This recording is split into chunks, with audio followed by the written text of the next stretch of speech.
په خیر، دا څوک چې جنګ غواړي د جنګ د زوره نه دي خبر.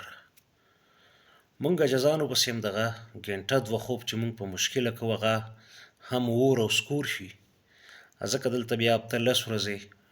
جنګي جهازونه الوځي او د جنګي جهازونو قرار د بنده خوب آرام کي. په کومه ضلع کې چې پخوا ایجنسي وه او د افغانستان د خوست ولایت د ببرک تڼۍ سیمې سره لګېدلی دی، دغلته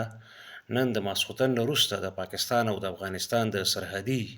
عسکرو ترمنځ د ډزو تبادله شوې ده او ځینې خبرونه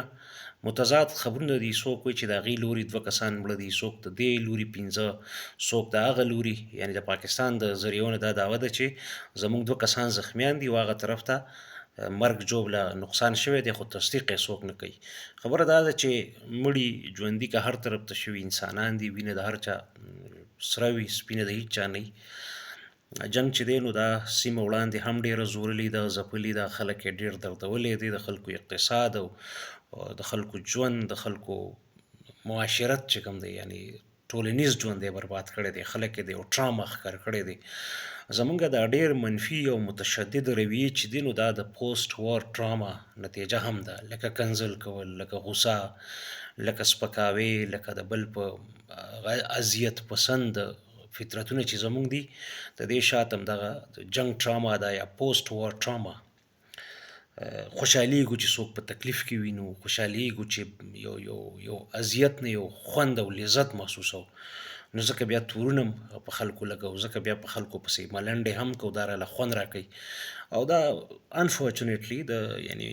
بدبختۍ سره دا زموږ د قامي نفسیاتو حصه جوړه شوې ده او د دې ټولو شاته بلا ډېر عواقب دي، بلا ډېر وجوهات دي، عوامل دي، خو جنګ پکې په سر دی. نو جنګ چې په هره سیمه کې کېږي، بیا خاص کر د پښتنو په سیمه کې چې کېږي، بنده زوري او یو احساس سړي ته کېږي چې خدای مکه داسې یو مشکل را مخامخ نشي چې دا نسلونه خو زه هر څنګه چې جوګاړ روان دی، خو چې راتلونکي نسلونه ښه ژوند ولري، مثبت طرز عمل، طرز فکر په نفسیاتو یې د جنګ لوغړن یا داسې تاوجن اثرات یې په نفسیاتو، په ژوند او صحت باندې نه، په دماغي صحت بالخصوص او جسماني صحت باندې. او په جسمونو خو دومره اثرات دي چې څوک ګډ دي، څوک شل دي، چا لاس نشته، چا خپې نشته، څوک کنډم دي، څوک د ډېرو درزا او د دې اواز هم خپل یو د انساني غوږونو یو خپل کیپیسټي ده، یو خپل ریزسټنس دی، د اواز چې کومه پیمانه ده نو یو خاص حده پورې اواز برداشت کوي. بیا د جازونو د لوی ساوند بیریر قسم اوازونه انسان په نفسیاتو، مزغو، غوږونو، سترګو ټولو باندې بد اثر پرې باسي. نو بس د خیر سوال نه کوي، متضاد دعوې دي، خدای دې وکړي چې یو طرف ته هم زیان نه یې اوښتی. او دا قصه اوسه پورې خو ولاړه ده، ګینټه 2-3 چوکۍ هغې دعوه کوي چې موږ الوځولي دي، دي دعوه کوي چې موږ چوکۍ خالي کړې دي. انیوې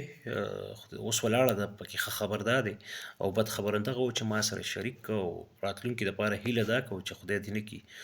چې دا سلسله اوږده شي. کور مو ودان.